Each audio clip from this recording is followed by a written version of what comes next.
Live from Main and Gervais, ABC Columbia News at 11. Good evening, and thank you for joining us for ABC Columbia News. We appreciate you spending part of your Sunday night with us. I'm Christy Vaughn. We begin tonight with developing news in a double murder case. Police say the ex-boyfriend of a Richland County woman is behind bars tonight, accused of gunning her and her father down over the weekend. Willie Wilson was arrested today by the Richland County Fugitive Task Force off Screaming Eagle Road. Deputies say Wilson is the ex-boyfriend of Magate Dolo. Her father has been identified by the coroner as Dunbert Dolo. Deputies say Wilson forced his way into a home off Brandon Hall Road Saturday, then gunned down Dolo and her father. The sheriff says there had been an ongoing domestic dispute between Wilson and the victims. Well, if you were in the dark last night, we've got some information from SCE&G on just what happened. Now, according to the utility, a downed power line interrupted service to nearly 26,000 customers in Columbia last night. This happened shortly after 11 p.m. In fact, we here at ABC Columbia were one of those on Main Street to lose power. Thankfully, though, we are told all power has been restored tonight. Well, right now it is time to get a quick check of your forecast, and we want to look ahead to that new week. We're going to turn things over now to meteorologist Michelle Rotella with your first forecast. Hey, Michelle. Hey, Christy. Yeah, it was another hot and humid one for today. Not as hot as yesterday, so we'll take it, but still 96, yes, that is up there. It was 91 in Winsboro, Camden. You came in around 90 degrees, 93 in Orangeburg, Lexington at 96, Saluda at 93. So everyone felt the heat once again for today. Cooler now, and expecting it to cool a little bit more as we head towards the overnight hours and by the time you wake up, but still going to be very warm and humid out there, feeling muggy. 83 right now in Columbia, 79 in Winsboro, and slightly cooler. Pleasant 75 degrees there in Camden, Newberry. You're at 79, and Wagner coming in around 79. So not too bad. Manning at 73, cooling down a little bit more for you.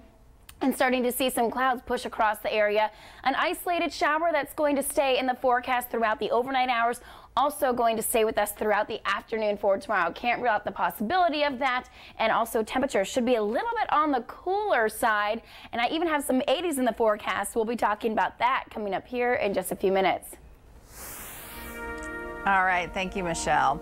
Well, your Richland County penny tax dollars are working for you in Irmo. Construction is underway at the intersection of Kennerly, Kugler, and Steeple Ridge Road. Crews are turning the intersection into a roundabout. Traffic is expected to be impacted, though, during the construction, and it's going to be a long one. Officials say everything should be complete by March of next year.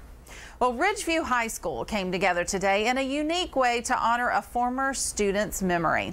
It was time for a new do at the Cuts for Gabby event. Organizers put on the event each year as a fundraiser in memory of Gabby Swainson. The high school student was murdered back in 2012, but today the community showed its support. It's great to see the community still coming together and support this, and it's a good cause. And I thank the community, because without the community, we wouldn't even be here. Proceeds from the event will go towards scholarships. All right, the superheroes have left the building, but they were meeting and greeting and saving the day earlier in Columbia. Soda City Comic-Con wrapped up its two-day event at the Columbia Metropolitan Convention Center. From DC Comics to Marvel, there was artwork, superheroes, selfie booths, and costumes all under one roof. It's like a family where everyone shows up and everyone has a good time and they all get along. There's great diversity in the room, diversity with individuals, diversity with costumes and in characters, and everyone feels welcome and accepted. And that's the kind of event that we want to offer to everyone in Columbia. Well, ABC Columbia was also on hand at Comic-Con. We hosted a photo booth previewing our new fall shows. You can check out some of the pics from our photo booth on our Facebook page.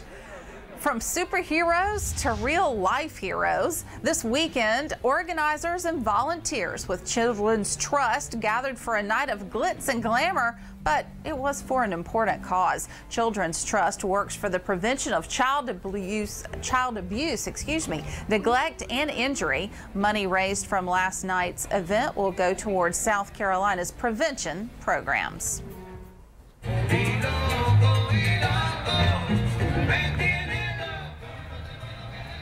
Can you feel the beat? It was a busy weekend here in the Midlands. What a great place to be. Well, many were dancing the night away just down the block from us here on Main Street last night. The city came alive with Latin flair and fun. The annual Latin Festival wrapped up about 10 o'clock on Saturday. Festival goers enjoyed many cultural treats. Well, here's a treat for you. Get ready to go strutting. Irmo has released new details about this year's Okra Strut. Now it's going to take place on September 23rd and 24th at the Irmo Community Park. The Okra Strut features the famous green vegetable prepared in a number of ways. I don't know about you, but my favorite is fried, of course, little fried okra. Well, parents, coming up, it may be a rite of passage for your little ones, but it's not something you want to deal with. Up next, we're going to talk super lice and new ways to combat it. Stay with us.